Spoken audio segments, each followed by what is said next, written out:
At the end of the last episode, we went ahead and set our scouting, and I changed it off camera because I think it's time to do some serious focus scouting on certain players. Pablo Marrero is an international left-handed pitcher, 19 years old, has an excellent projected walk per 9, stamina, and pitch break with a 4-pitch mix. No changeup in there, but he is 86th on the MLB board, 28th on ours, so I'm definitely interested in him. Johnny Luca, 22 years old, looks like the best hitter in the class, 2nd on the MLB board and 4th on our board. And then Marco Villarreal, 12th on our board, 10th on the MLB board. Looks to have excellent defense. Set to be a second baseman, but with that size, I think he could probably play some third base potentially. So let's get him scouted up and see if maybe he is a potential third baseman. The bat, probably going to need some work, but I think it's worth scouting, especially with him being a left-handed hitter. I'm trying to draft a lefty in this draft, whether it be a left-handed pitcher or a left-handed hitter. I'm trying to find some lefties to add to this team. So now we're set to have a series here against the Cleveland Guardians. Of course, we just traded Reed Detmers to the Guardians, and he is not set to start against us, so we don't have to worry about facing him. Or I guess the Guardians should say they don't have to worry about facing us with him because we would probably score 6 runs. So game 1 of the series here against the Guardians, we lead 6-5. 1 out in the bottom of the 9th, and we're going to simulate the rest of that one, and we lose by 1. Jordan Adams is eligible to be reinstated, but he is still going to be injured, so no reason to look at that. Ken Nomo got injured. I was playing a game off camera with him. He got injured for 1 game. So we lost this game 5-6 here. 2 hits for Hayes, 2 for Trout, 3 for Andy Ibanez, so a pretty good day there. Austin Hayes and Mike Trout both homered in this game. And then looking at Jordan Montgomery's day, 6 innings of work, 2 earned allowed, but Caleb Ferguson and Jose Soriano definitely struggled in this game. Sean Skinner did get the start in left field, and he went 1 for 3, so a pretty good day for Sean Skinner. Austin Hayes started in right. Game 2 here against the Guardians, and Patrick Wisdom has just broken his shin, and he will be out for 2 to 3 months. Yep, this is a big injury to this Angels roster. 2 to 3 months for one of our best hitters is just extremely unfortunate. Like I said, he has been one of our best players all season long, and now you're kind of worried. Looking at the game, we did win this 5-1. It was 2 hits for Moniak, 2 for Rengifo. Wisdom did have 1 home run before exiting, and Nolan Shanuel homered. Griffin Candy, 8 innings, only allowing 1 earned, and somehow only got 1 strikeout. That makes no sense. Caleb Ferguson was only able to pick up 1 out, and he got a strikeout. Andrew Wantz picks up save number 11. Well, what does that mean for the lineup? I think Mike Trout is going to be slotted in to play some DH. I think he's seeing a lot of regression. I think that's pretty much the story of this episode to start, is this guy is seeing a lot of regression. 34 years old, the overall is going down. The stats aren't bad. I think he still has a 764 OPS, which is, average. But seeing a lot of regression, I think it's time to get him out of the field and just get him swinging the bat in a DH role. I think it's a perfect opportunity when you have a guy like Patrick Wisdom getting hurt. So Sean Skinner will now be set to be our everyday center fielder. We couldn't have called him up at a better time. I think that this is a big move for Sean Skinner to be able to start every day in center field. And Oscar Gonzalez is going to be the one that gets to call up to play just a little bit. He is on the 40-man roster, so it doesn't take anything to call him up. And in return, we'll call up Orlando Martinez to replace him at the AAA level. So what that means is against lefties, you're going to have Oscar Gonzalez play left field. Obviously, he's not going to be batting fourth. We're going to switch around the lineup a little bit. I already did against righties. So here's what the lineup will look like against righties. Let me set the lineup against lefties. And here's going to be the lineup against lefties. Oscar Gonzalez will bat 8th against lefties here. Our bench now looks extremely weak, but Andy Ibanez has picked it up recently. Elias Diaz is still struggling, and Kemp Alderman is just not ready for everyday at-bats. And if Oscar Gonzalez continues to struggle, we might be looking at a potential trade to bring in somebody that's just a little bit better. By the way, as I'm adjusting the AAA lineup, Joe Adell has cleared through waivers yet again. He's batting .500 at AAA with a home run and 2 total hits. But that puts us in a sticky situation. Here we are now for the rubber match of the series, and I'm going to get a player lock with our new DH, Mike Trout. Fernando Guillen is also on the mound for his second start in the 2026 season. In his first start, he went 6 innings, only allowing 2 runs, 3 strikeouts, and walked, I think, 1 batter. The whip below 1 is excellent. Hopefully he can have himself a good start in today's game. Tristan McKenzie on a mound here for the Guardians as it is bottom 1. Mike Trout to the plate with a runner on. So maybe we can see the regression slow down a little bit for Mike Trout if he plays a little bit of DH. You know, you got to imagine playing in the field every single day at 34 years old can probably take a toll on your body. So maybe if he just focuses on hitting, he won't regress as much. Bottom 4, we still have a scoreless game as it looks like Fernando Guillen is pitching pretty well at this point as Trout's going to pop this one up directly behind the plate. It's 1 pitch, 1 out for Tristan McKenzie here in the bottom half of the 4th. Score is still deadlocked at 0 as we are in the bottom half of the 6th. McKenzie still on the mound for the Guardians. Can Trout take advantage of the hanging breaking ball? He does. He crushes it to left field. It's gone. A no-doubter for Mike Trout. Filling in nicely for the power-hitting Patrick Wisdom, who we hope to get back later in the year around playoff time. But what does that mean for Patrick Wisdom's development? You know, is he going to start to regress now being older? Bottom 6, Mike Trout breaks the tie with a solo shot crushed to left field.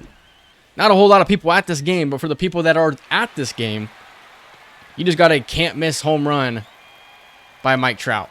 29-degree launch angle, hang time 6.5 seconds, 416 feet, 112.5 miles per hour off the bat as we go bottom 8, 1-0 to score.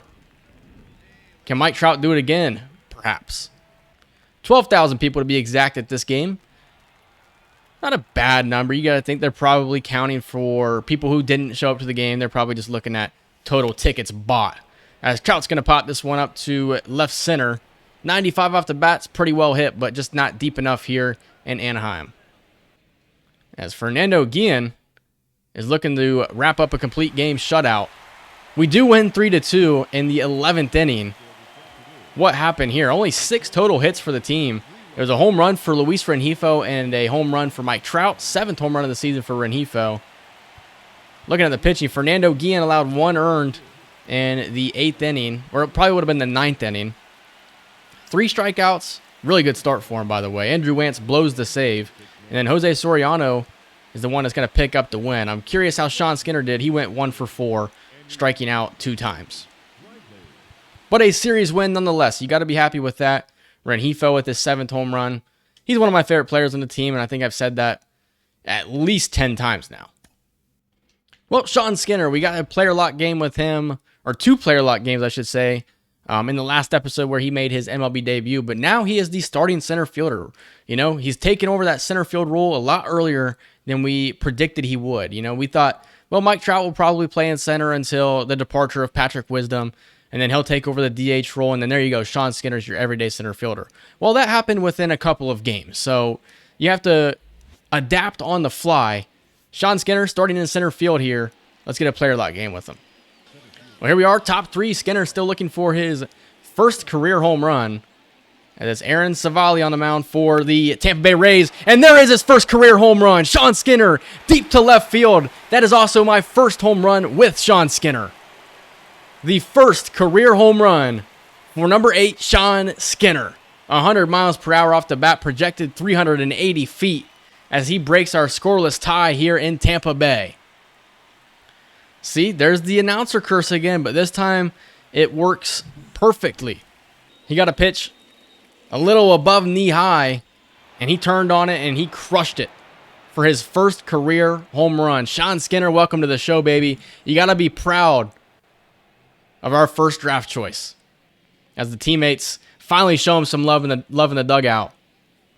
The first of many, you would hope. You know, he's not going to be known as a power hitter, but something like that right there is definitely going to improve that attribute as we take a 3-0 lead based off the Mike Trout 2-run home run as well.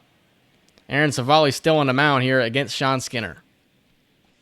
As Skinner nearly went back-to-back at-bats with home runs, the slurve was hanging. Skinner trying to get aggressive at the plate now. The cutter left high. I think he thought it was going to drop into the zone perhaps. As he's going to strike out on the slider. You know, you hit a leadoff home run and it's a first pitch swing and home run. You're going to get aggressive the next at-bat. Well, Aaron Savali had the better of him in that at-bat. It's Luis Arraez playing for the Tampa Bay Rays here, 333 average with 2 home runs. And we're getting our first look with Sean Skinner in center field. John Means on the mound as well, as this one's going to be hit back up the middle for a base hit. Top 6 as we look back to well, I guess it would have been the 3rd inning. Yep. Sean Skinner crushing that one to left field. Jake Woodford on the mound here for the Rays as he's throwing at Skinner's head, perhaps. And that's the 3rd time I've said perhaps in this video. Now make it 4. As Skinner's going to get underneath this slurve a little too much. The perfect pitch to turn on and crush over that left field wall. Just got under it just a little bit too much. This is Junior Caminero up for the Tampa Bay Rays. One of the top prospects in real life. I don't know what it is about MLB the Show. Why are the faces so weird on these prospects? They make no sense. Like, he's got a small body, but this big fat head. I don't get it. As John Means is working on himself a very good outing. As Skinner is ranging over to his left, and he's not going to get there in time. This one's going to roll to the wall. It'll at least be a triple for Caminero. He may try to turn this into an inside-the-park home run. He'll stay put at 3rd, as the first run for the Rays is imminent. Luis Arraez doubles and RBIs. Yandy Diaz, not Randy Diaz. I wanted to say Randy Arozarena at first, but Yandy Diaz is going to hit this one to left center. Skinner, can he get there? He does, as that's going to end the 6th inning. Having a tough time judging the ball out in center field. 10 hits for the Angels in today's game, only 3 for the Rays. As we go top 8, score remains 3-1. 2-2 upcoming, as Skinner's going to send this one to right field. It's going to be a base hit, his 2nd of the day. And he's on first now with 2 away. You best believe we're going to try and steal second. And this Nolan Shanuo, a 3-for-3 day, as he's got that average up to 234. Remember, he was struggling earlier in the season, as Skinner's going to go on the pitch, as this one's going to be hit to center field, and it's going to be a flyout. So a 3-for-4 day for Nolan Shanuel, a 2-for-4 day for Sean Skinner, as the Angels will pick up the victory. It's a solid victory, as Mike Trout homers 2 times in today's game. He's taken over just nicely for Patrick Wisdom. 4 hits total, 3 for Bohm, 2 for O'Hoppe, and then Skinner and Shanuel, they combined 5 hits at that 8-9 spot. Sean Skinner, of course, picking up home run number 1 of his career. John Means with his best start of the season. And Andrew Wantz picks up save number 12 on the year. Well, Michael King is on the mound, and he is having an excellent season. And I feel like I jinx it every time I say something. 3 hits for Bohm, 2 for Sean Skinner. And it was 1 hit for Mike Trout. It was a triple. Sean Skinner continuing to hit the ball very well. 2 hits on the day. And then looking at the pitching, Michael King has one of his, worst starts on the year. 1 earned for Chase Silseth, and then Jose Soriano with a pretty good 1 inning of work. As it's time to scout again, we'll take a look at some of these prospects. Pablo Marrero looks like a stud. 19 years old, like I mentioned earlier. The potential, he's at least going to be a B potential. The problem is his overall will probably be pretty low, so he's going to be a project guy. He's not really going to be known for striking too many guys out, but he's not going to give up too many walks. He's got a 4-seam fastball, slider, sweeping curve, and a splitter mix. Looks pretty solid, to be completely honest with you. Johnny Lucca, the catcher, looks like a stud at the plate, and then defensively has a pretty good arm and reaction to fielding and accuracy. Would need to improve a little bit, but he looks like a stud when it comes to hitting. And Marco Villarreal has no secondary position, so therefore I'm going to hold back on scouting him the rest of the way, because I don't want just another plain old second baseman, because that's what we have in Dennis Brown, and I'm already extremely excited about him. If we got a guy like Marco Villarreal, there's nowhere for me to really put him. I'm also going to stop scouting Johnny Lucca. I just feel like there's no way he'll be at our range, and if he is, I would take him even though he's only 80% scouted. So I'm going to switch out Johnny Lucca as well. So this is what I have laid out for us for the next week of scouting. Teddy Curry, a starting pitcher. He's a lefty, and he looks very well-rounded except for that hits per 9. The strikeout per 9 looks pretty low as well, along with the control, but he is a lefty, so that's something to look out for. Roger Funk's the next catcher we're going to look at. He's got pretty good contact versus lefty potential. Not really sure about righty, so we're going to look at him. And then Phil Weiss is going to be the other guy we look at. 6'3", 211. He bats left, he throws left. You know, like I said, I've been wanting some lefties. I don't want another outfielder, as we have way too many, it feels like. But if Phil Weiss is going to be somebody who gives us what we're looking for, I think we're going to give it an opportunity. So that's what I'm going to do for this week of scouting. We'll probably get 2 more weeks of scouting in this episode, or at least until like this one right here against Cleveland. So we might see a couple more. But if we're going to do that, we're going to have to get through this month here, as I'm 24 minutes into recording and I feel like I've made no progress. Mike Trout with 2 hits, Logan O'Hoppe with 2, Zach Neto and Shanuel with 2, and Sean Skinner with 1, striking out once. Mike Trout homers again, so Mickey Moniak homered. Jordan Montgomery gives us a pretty solid outing, along with Robert Stevenson giving us a solid 2 innings of work, as we have a big road trip here that started with Tampa Bay. Now we're going to Baltimore, and then we have New York as well. That's Griffin Canning on the mound here for a Monday game against Baltimore that we dropped 2-4. 2 hits for Austin Hayes, it looked like. Griffin Canning struggled today. Really wasn't a lot going on for our team in that game. It's Fernando Guillen on the mound again as Frankie Montas on for the Orioles. And Fernando Guillen has a shutout going late.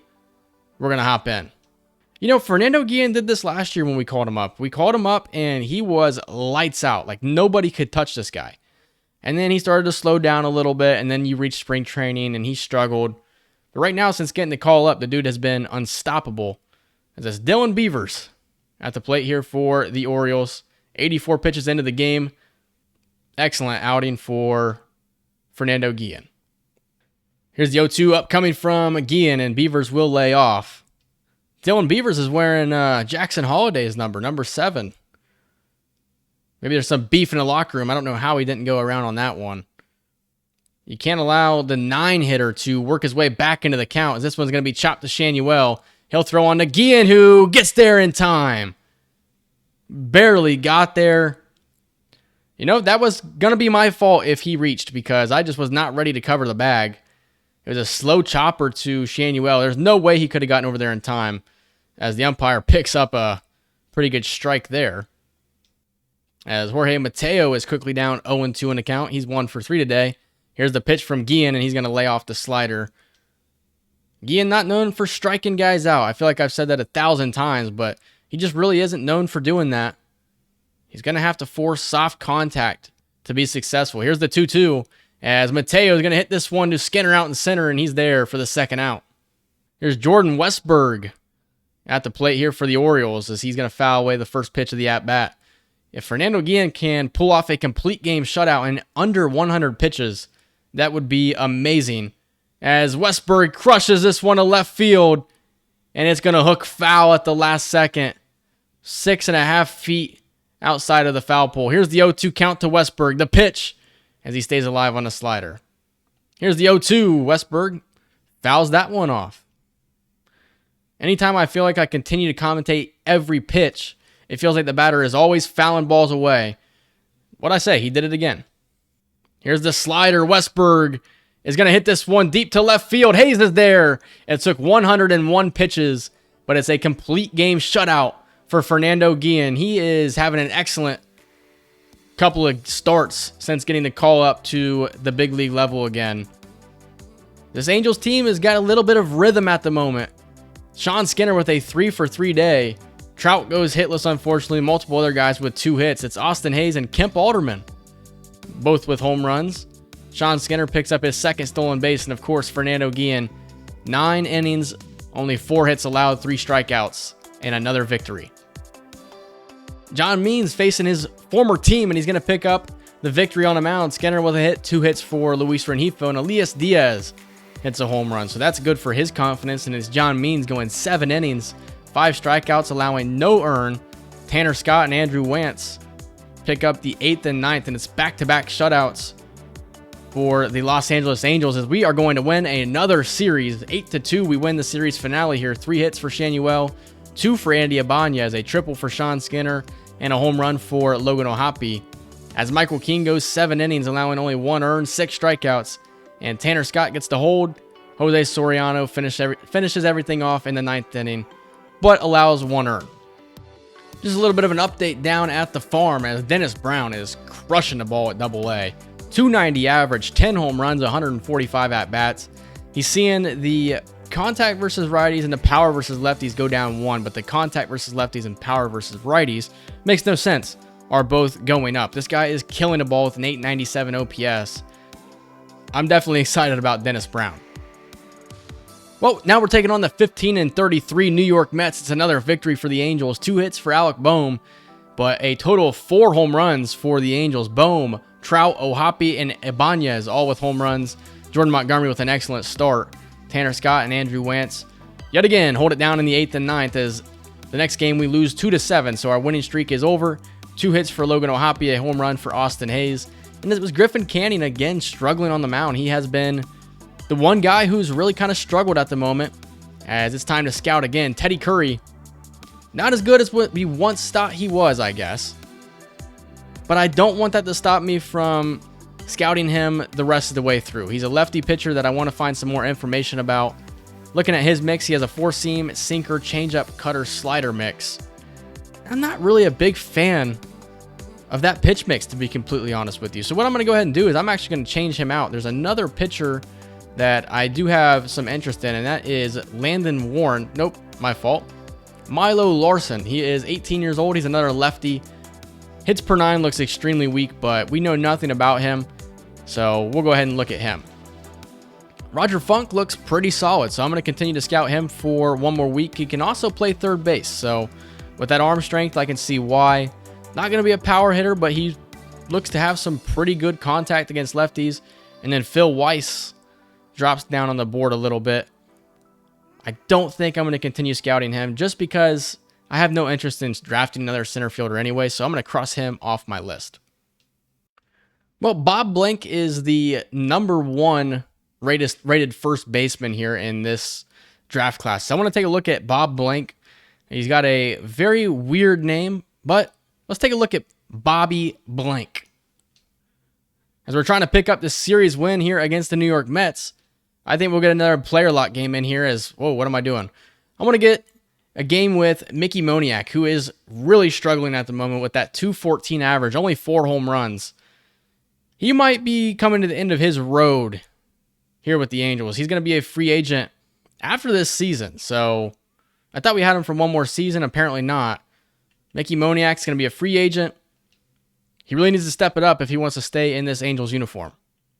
And if you can't tell, I do like doing a lot more player lock games and hopping in here and there as opposed to playing full games. Because when you play full games, you only get the story of that one game. It takes me 45 minutes to play a game, and if I'm only going to record for an hour and a half, you can't really get a story to develop. So I like to simulate, maybe a month per episode, something around there. Maybe more, sometimes less, It just depends on how I'm feeling. But I think I can get more of the story across doing that as opposed to playing full games. Unless it's a, win or go home type of scenario. Like, hey, we need to win this because there's 10 games left and we have a 3-game lead in the series. If we can beat our division rivals and improve our lead in the, in our division, then maybe I'd play a full game. Middle of the season against the New York Mets, who suck, I don't really think there's a point in playing a full game. And I love playing at Citi Field, one of the better looking stadiums here in the game. I like how you can see all the stats just right in front of you here. 214 average, 4 home runs for Mickey Moniak. He's going to look at the forkball for a strike.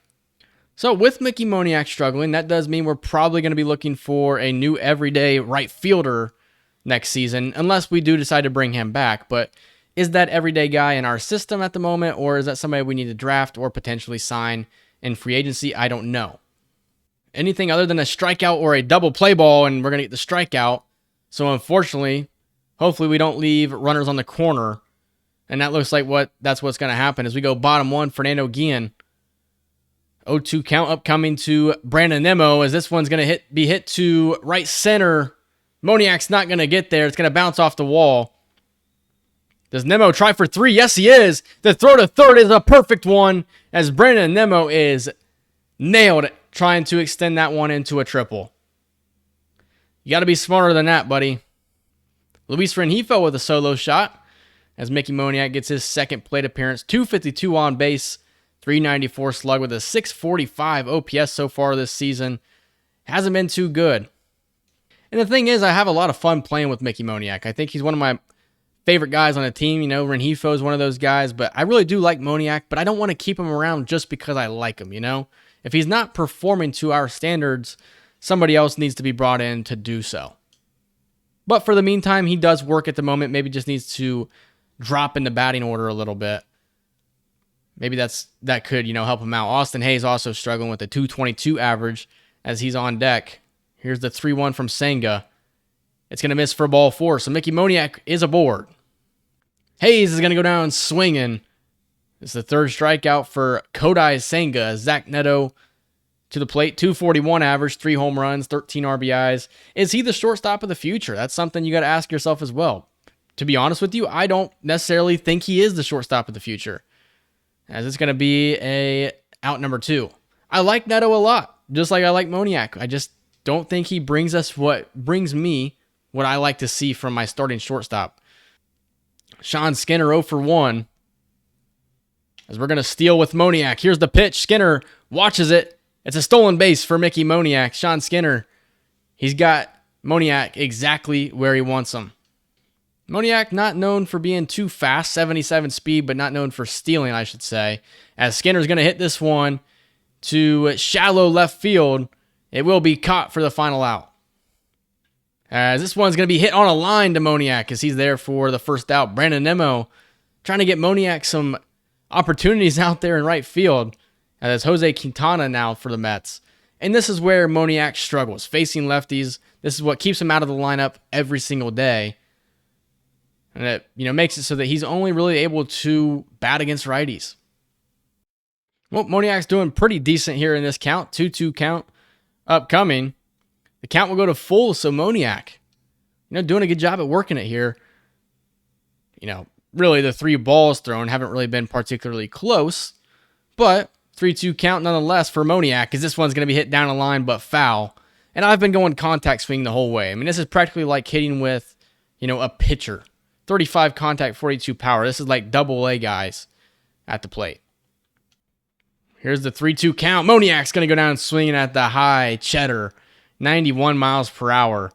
As we go top 7, 2 runners on, and Moniak does have pretty decent clutch. I think it's like 77 or something like that. So maybe he can get somebody. Never mind. 77 clutch.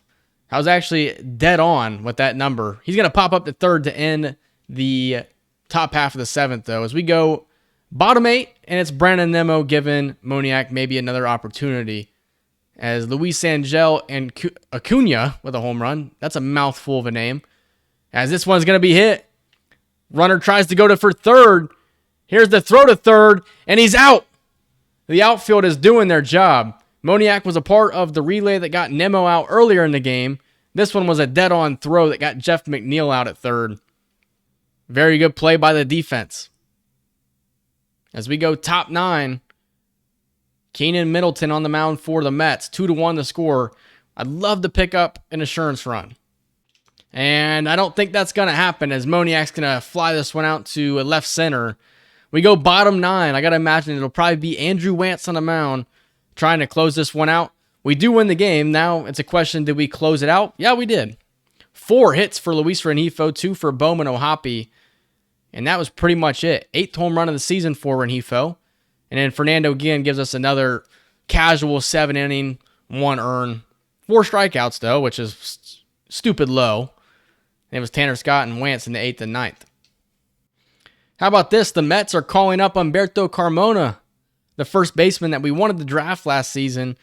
We did decide to stick with Dennis Brown, and I'm glad we stuck with Dennis Brown because I think he is the better prospect. But I'm curious to know, let's go to league leaders here. I'm curious to know who leads the league in saves, because I feel like Andrew Wantz has a lot. 15 saves is only 2 behind Johan Duran. Adbert Alzolay with 20, which is a pretty high number. We're 30-24 at the moment, as we are onto a series against the Seattle Mariners, and then we have one against the Texas Rangers, and then the Houston Astros. This right here is back-to-back-to-back series that really matter at this point in the season. How do I want to attack these games right here? Do I want to end the episode right now, even though I've barely covered any ground? You know what? Sometimes you just have to go head on with these things. As it's 3-2, bottom of the 8th with 2 outs. I'm going to simulate to the end of the game. We do pick up the victory 5-3. It's a 5-for-5 day for Nolan Schanuel. That's just excellent. A home run for Mike Trout as he continues to perform well. John Means goes 7 innings, allowing only 2 earned, as he's definitely turned around his season. How about game 2 of the series? Caleb Ferguson top 7 with 2 outs. Let's go ahead and enter here. Might as well. When we get these pivotal moments, we might as well enter. We don't have to enter with every single one of them, but in this scenario, let's do it. As we are second with only 193 runs allowed on the season. Second in ERA with a 3.32 ERA. Totally different team than our last year's team, where we gave up way too many runs. Cal Raleigh, bases juiced. And it's Caleb Ferguson on the mound. I really don't know how to pitch Raleigh here because he's got some pop in his bat. This one's off the glove. That's weird. But with the bases loaded, you can't throw another ball here if you're Caleb Ferguson. So that would be the worst possible outcome. As this one's going to be hit. Moniak, can he get there? No, he can't, as it's going to be 1 run across, and the second run will score as well. The Mariners take a 5-4 lead. As Caleb Ferguson can't get an out, I think it's time to warm somebody up. Here's the 1-2 count up coming from Caleb Ferguson. As this one's going to be hit a ton to left field, but it will hook foul at the last second. If Ferguson can get out of the 7th inning here, he will. Allowing 2 runs, but it's only a 1-run game here. So we still have an opportunity. We're going to go ahead and return to simulating. The Mariners do pick up the victory, unfortunately, and they took off in this one. 9-4, they win this one. 3 hits for Ohapi, 2 for Rengifo. A home run for Ohapi. Michael King had 3 runs charged to him, but no earned runs. It was Jose Soriano who struggled out of the bullpen. Caleb Ferguson, Chase Silseth, Robert Stevenson. Nobody came to play in this one, as Ferguson struggled a little too much for my liking at the moment. The only problem is he is a lefty arm out of the bullpen. And if you go ahead and send him down, who do you call up that can replace his presence? I mean, I guess just anybody who isn't going to give up a 7.4 ERA. 7.88, my fault. And then Jose Soriano's also struggling out of the bullpen. That's something to think about. Maybe it's time to call somebody up. So Caleb Ferguson's 29 years old. He is a lefty. We're going to put him down at the bottom of our middle relief guys. But I am going to make a pretty huge move here. We're going to see Jose Soriano with that B potential, 75 overall, seeing rating progressions. He's just struggled too much for me. He's walking too many batters. And he's given up too many home runs. Striking out a lot of guys, but at the end of the day, he has a negative WAR. So Jose Soriano will go down to the AAA level. And in return, Ronnie Enriquez, who has 24 innings of work, 24 strikeouts, a .7 ERA with a 1.08 whip at the AAA level. He's been dominant. He's seeing ratings progressions. It's time to get him up to the big league level. I think he's just been way too good at the moment. I'm excited to see what he's got. And he's not going to be a setup guy for us. Instead, he will be our number 3 middle relief guy. So it's going to be Robert Stevenson, Ben Joyce, and then Ronnie Enriquez. And then you have Caleb Ferguson, who'll be number 4 guy. We'll kind of bury him down there and see if that helps out a little bit. Looking at our starting rotation, it's been really good, except for Griffin Canyon has struggled just a tad bit. So Schanuel has been playing a little bit better, so I'm going to bump him up in the lineup. Mickey Moniak will drop in the lineup a little bit. Zach Neto will now be our number 9 hitter against righties. And in looking at our left-handed lineup, we might have to make some moves here as well. I think I'll have Andy Ibanez play a little bit of first base here against lefties. I think that gives Mickey Moniak a chance, or not Mickey Moniak, Nolan Schanuel a chance to focus on his, perfecting against righties. And then Zach Neto will move down to 5th against lefties here. Hayes 6th, Skinner, and then Oscar Gonzalez, who hasn't played well since getting the call up, and then Andy Ibanez will be our number 9 hitter. Just making some small adjustments as we move ahead here in the series here against the Seattle Mariners. We do win this one 2-1, as it was 6 total hits for us. Zach Neto with 2 of them. A home run for Andy Ibanez, so maybe it was the right call putting him at first base here. Sean Skinner going into his first little slump as a big leaguer. Jordan Montgomery, excellent. Holy shit. What kind of speaking am I doing? Jordan Montgomery with an excellent start. Ben Joyce, Scott, and Wance picking him up there. As we have the final game of the series, could we potentially see another series win? It's Griffin Canyon on the mound. I'm going to get another player lock game in with, where's he at? Mike Trout, 11 home runs on the season. Still seeing some regression, some pretty steep regression, but we're seeing some attributes increase as far as like the vision, the speed's even going up. Maybe that's because he's not playing in the field anymore. Who cares? We're going to get a player lock game with Mike Trout. Here is Mike Trout, 11 home runs on the season, 34 RBIs, the OPS at 794, which seems extremely below average. But that's when you compare it to Mike Trout expectations. You know, he's somebody who you expect to have like a 900 OPS every single year. That hasn't been the case, but he's still performing pretty well. Luis Castillo on the mound here for the Mariners, former Cincinnati Red, somebody who was really good in a Reds uniform for quite some time. And then the Reds did get rid of him, unfortunately, doing Reds things. But he's found himself at home here in Seattle, and he's been really good ever since becoming a Mariner. Full count here against Trout as he's going to get jammed on the hands, and this one's going to be a fair ball. It's going to bounce off the bag, and it will be a base hit for Mike Trout. Gets jammed on the hands, hits it down the line, bounces off the first base bag, and then results in a base hit. 1-2 count upcoming for Alec Bohm. We're going to steal here on this pitch. Might as well. And never mind. I went to hit the button, and then my finger slipped, so I ended up not hitting the button. It's going to be a fly out anyway, so probably the right decision not to steal. As here's Logan O'Hoppe. Excellent season so far for him. Not generating a whole lot of power, only 6 home runs on the season, but he has been really good. 282 average on the season, 6 home runs. Was an all-star in 2024, but he's going to strike out here against Luis Castillo. 2-0 we lead in the bottom of the third. Zach Neto with a 2 RBI double to give us that lead. As we're bottom 3 now, Castillo on the mound still as Trout's going to hit this one. It's going to bounce off the second baseman's glove. Going to be a tough play, and Trout's going to pick up his second hit of the day. It's a leadoff base hit for Mike Trout. Alec Bohm flew out in the first inning. He's up now in the bottom of the third with an 0-2 count. Got to be careful not to get picked off here, as that's what Bohm is going to do this time. It's going to be a fly out to center field. There for a second, I thought, well, maybe it'll drop, as it was Julio Rodriguez charging in to make that play. 1-1 count here for Logan O'Hoppe. He's going to hit this one on the ground. It's going to be a 5-4-3 double play to end the inning. Mike Trout working on a 2-for-2 day here, as he just got a slider that he was just early on. Yeah, he wishes he could get that one back right there. 3-1 count upcoming here for Mike Trout. It's a perfect opportunity to turn on a pitch.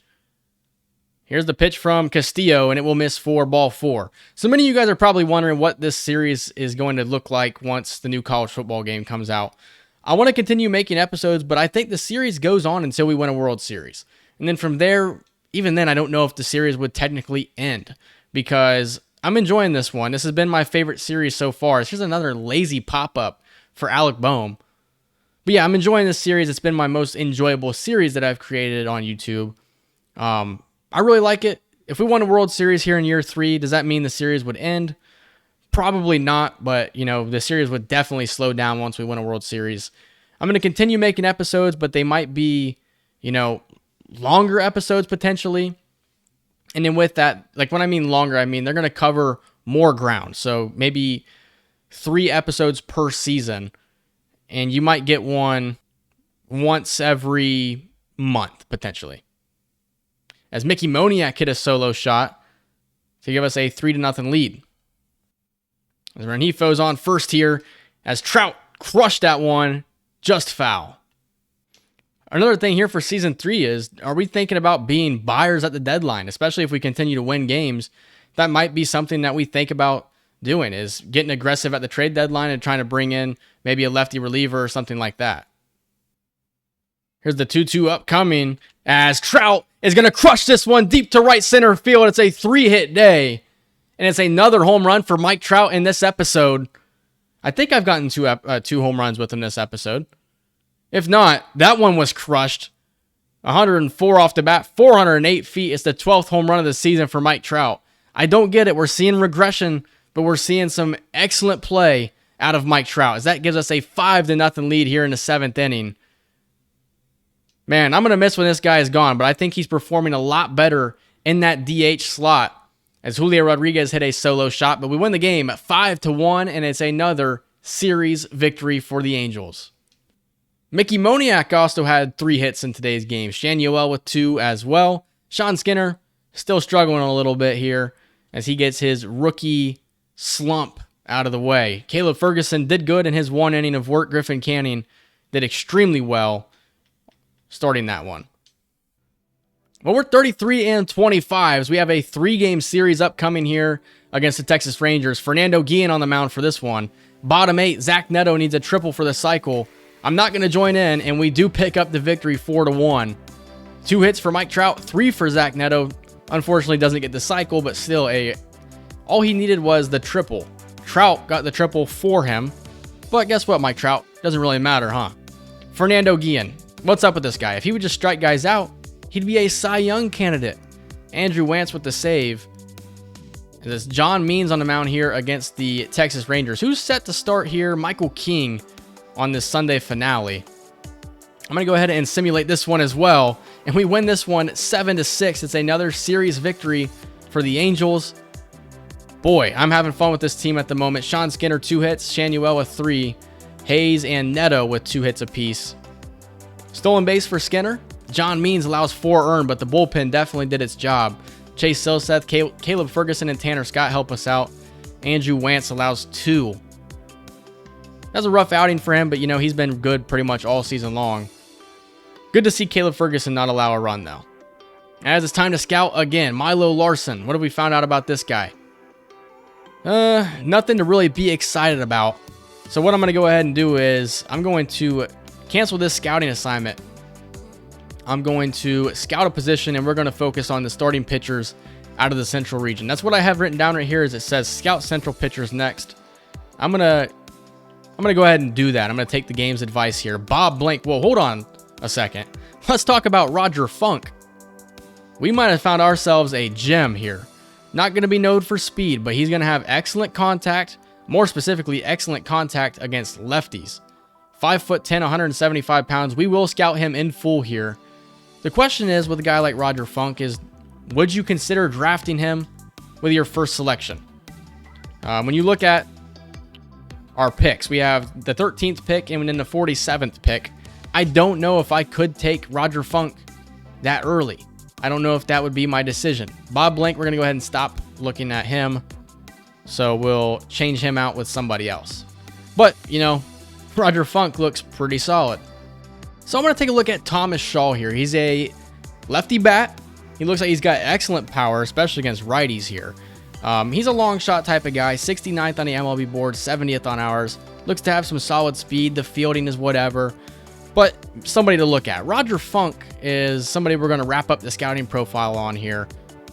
Man, my one thing with him is if he's this good, would we take him in the first round with our first selection, or would we try to wait until our second selection? Sometimes you don't want to pass up on these guys, but if he's going to be this good of a prospect. But with that being said, his overall to start is going to be extremely low with that 45 to 65 overall to start. So that's just something to think about. But that's what we're going to come up with here with this week of scouting. We're going to move Funk to the second slot just to get some more interest on him. But we really need to try and figure out who our first selection is going to be, because I really don't know who it's going to be. But scouting is over. It's the final game of the series here against the Texas Rangers.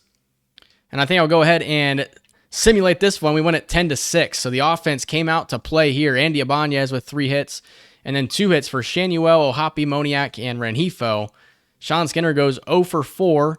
No home runs. Michael King struggled out of the gate, but our bullpen with, it was consisting of Chase Silseth, Robert Stevenson, and Tanner Scott shut it down with a combined 10 strikeouts.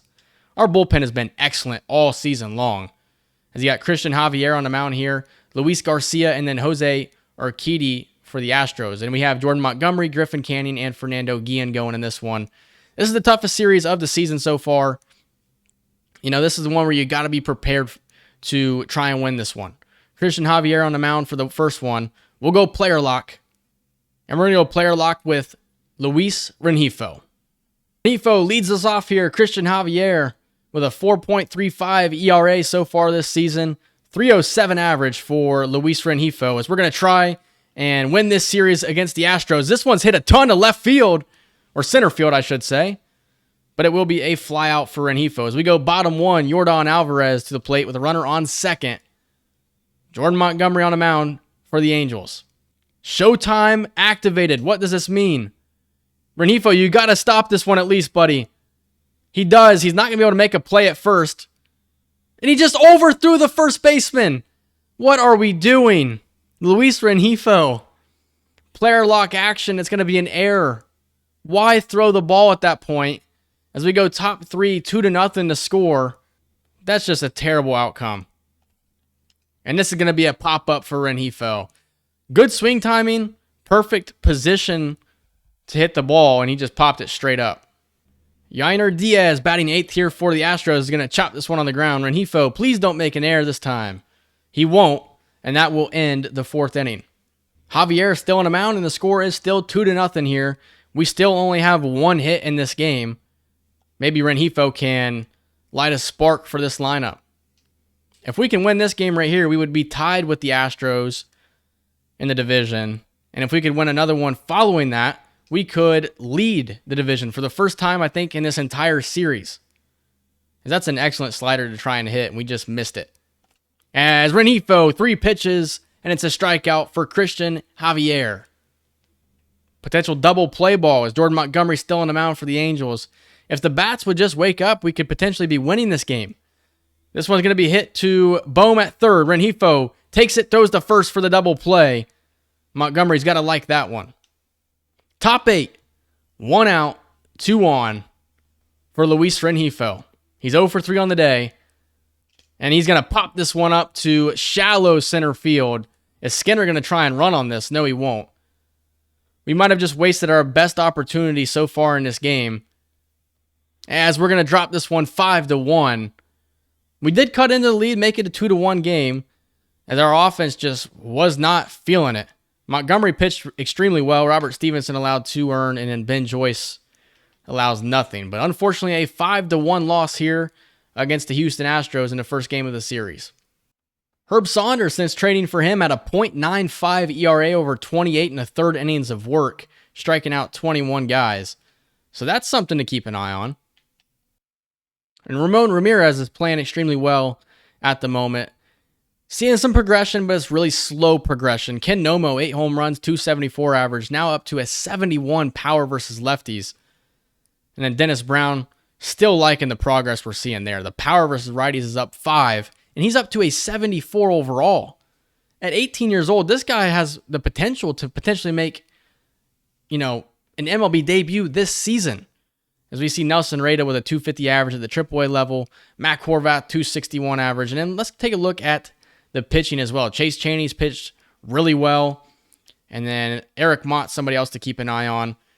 He struggled. He's seeing some slow progression, 3.26 ERA, 1.29 WHIP.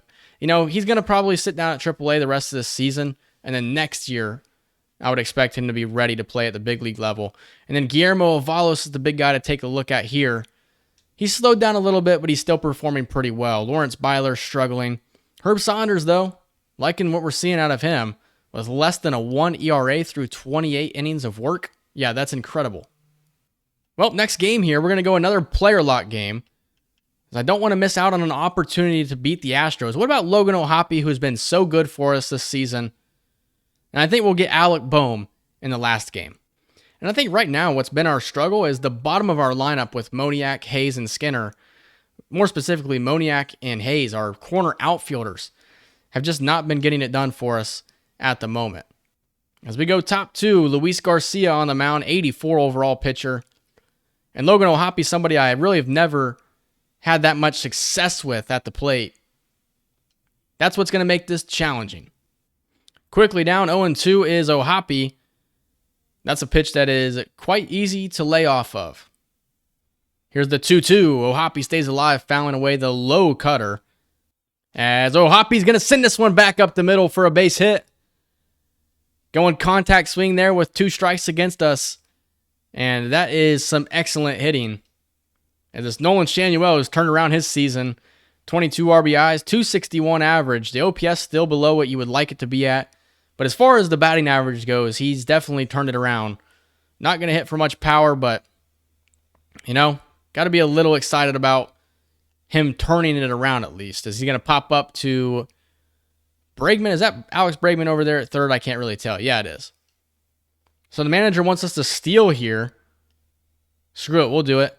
As Garcia is going to load. He delivers. Here's the pitch. The throw down to second, and O'Hoppy's in there with a stolen base. So Zach Neto with an RBI opportunity here. 5th stolen base of the season for Logan O'Hoppy. Here's the 1-1 to Neto. He'll hit this one. First baseman makes an excellent play. O'Hoppy thought about going home. Instead, he's going to retreat back to third, and he gets in there safely. That was dangerous right there. I thought, well, heck, I might try to get risky here and make a play. Thankfully, we were able to get back to third as Mickey Moniak has a 3-0 count upcoming. Garcia delivers, and Moniak will watch it for ball 4. How about Austin Hayes here? 220 average, 629 OPS, 3 homers, 23 RBIs. He's definitely had a down year to start. There's still time to turn it around, of course, but, if you're going to continue to struggle, there's no telling how long you may be at the big league level. This time, it's going to be Sean Skinner coming to the plate. 716 OPS, still only that 1 home run that I hit. Thank you very much. Sean Skinner with an opportunity. Bases juiced. 2 outs. The pitch from Garcia. Skinner's going to hit this one to the third baseman. Skinner's got speed, and he is safe. It's an RBI for Sean Skinner as the Angels will take a 1-0 lead. It's going to be an error on the third baseman, but it should still count as an RBI for Sean Skinner. As here's Alex Bregman to the plate. And he's going to pop this one up in front of the plate. O'Hoppy is there for the second out. O'Hoppy was drafted in the 23rd round of the 2018 MLB draft. So, obviously, we don't get 28 rounds here in MLB the Show, but you can still find those late round selections that become something. O'Hoppy's going to send this one to the gap. It's going to be a 2-out double here in the 3rd inning. And yes, it is only going to be a double. I'm not going to try and turn that one into a triple. O'Hoppy's 2 for 2. And it's Nolan Shanuel with a 1-2 count upcoming. An RBI opportunity for Shanuel. Here's the pitch. And he's going to bloop this one to left field for the final out. Another opportunity here for Logan O'Hoppy behind the dish. I don't know why they give you so many of these. As it's going to be another pop-up in front of the plate. If Chas McCormick doesn't get out of the way, O'Hoppy might have to punch him. All right. Tie game as Smith hit a solo shot. Runner goes. O'Hoppy throws down to second, and he's nailed at second. That's going to end the 3rd inning. But a tie game here in Houston, no longer a tie game. As Alec Boehm hit a 2 RBI home run to give us a 3-1 lead. As O'Hoppy almost took that one over the left field wall. 2 for 2 is O'Hoppy. Here's the 1-2 pitch from Luis Garcia. It misses the zone. 2-2 upcoming.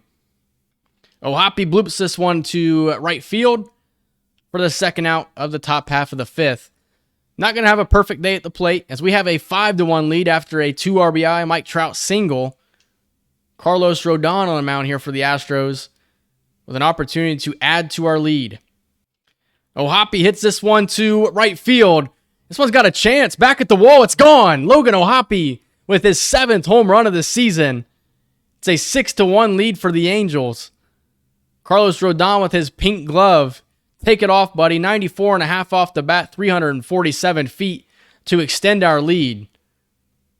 And that, I don't know. I feel like I've gotten more than just 1 home run with O'Hoppy, but only a triple away from the cycle now. So that's something to keep in mind. Could Logan O'Hoppy hit for the cycle here against the Houston Astros? 7-1 to score. If he has a triple here, it would be a bases clearing triple. We're going to try for it. We'll be aggressive. Got to be patient at the same time, though. I think in order to hit a triple, you're going to have to hit it off that left center wall, and you're going to have to get a lucky bounce. You're not going to be able to hit a triple, in the gap here. But, of course, I'm trying to swing late here, so maybe I can hit one down the line and then maybe then I could turn that one into a triple. Uh-oh, here we go. We're going to have an opportunity. It's hit to deep left center field, but not deep enough. It will be an RBI, though, for Logan O'Hoppe to extend our lead to 8-1.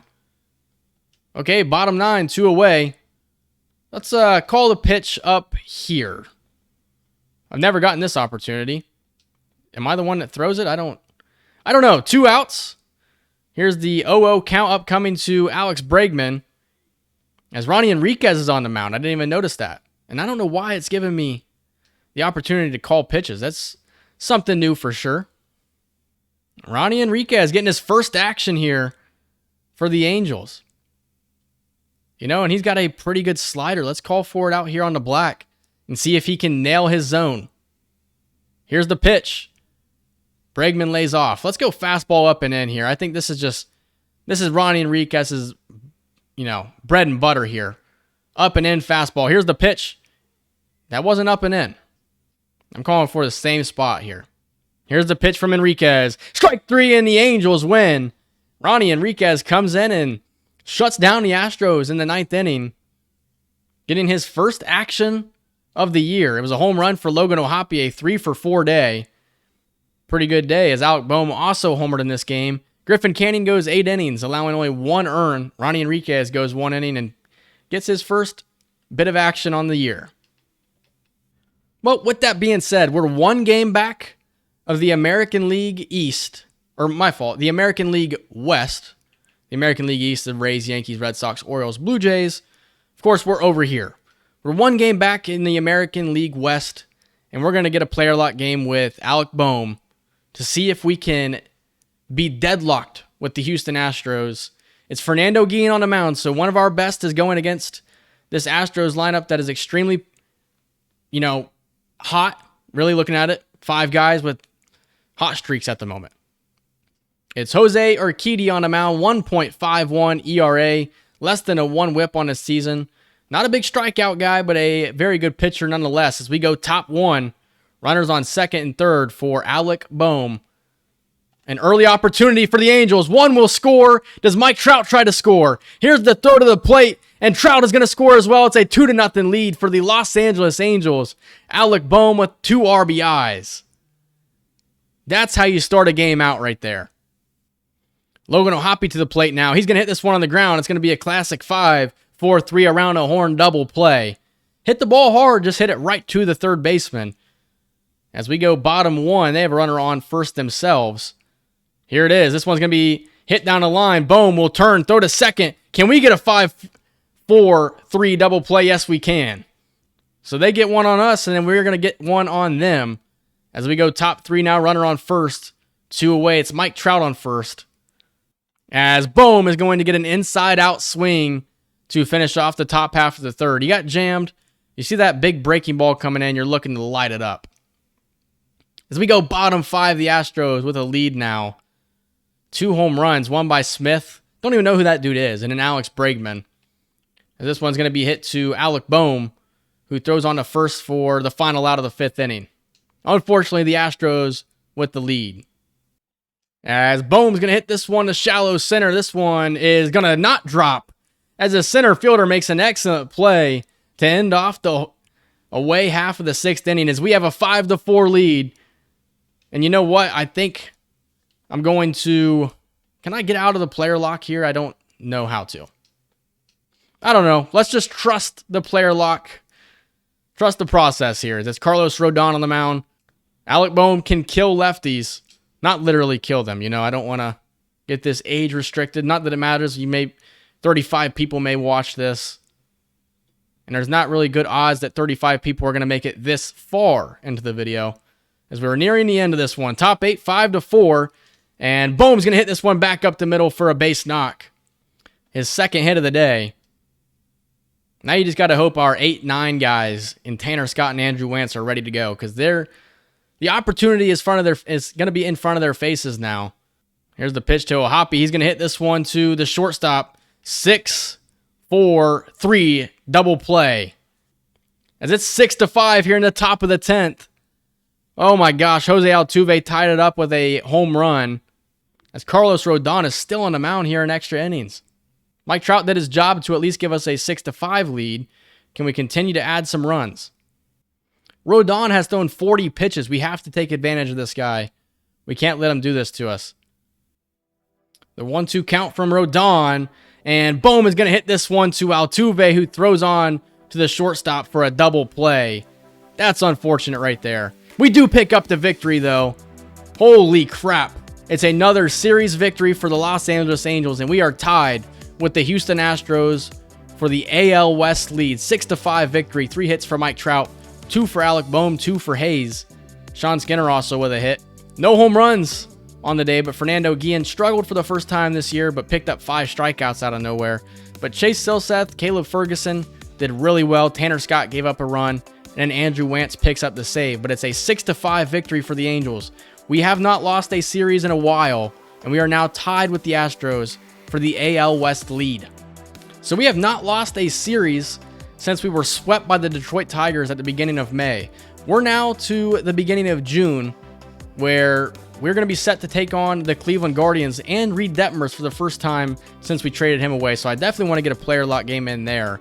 And then moving forward here, I think we're just going to be cruising until we reach, the All-Star break. I think we got a pretty decent schedule in front of us here. Some tough teams, some tough matchups. But we're in a good spot at the moment. As we're going to go ahead and look at the standings here. We're tied with the Astros for the AL West lead, 38 and 26th. The MLB doesn't like us. They think we're the 19th best team in baseball, but man, we're playing some tough baseball, and we're 15 and 4 in our division. I hope you guys enjoyed this episode. If you did, leave a like, comment, subscribe, and I'll see you guys in the next one, and maybe we can take a lead in the AL West. See ya.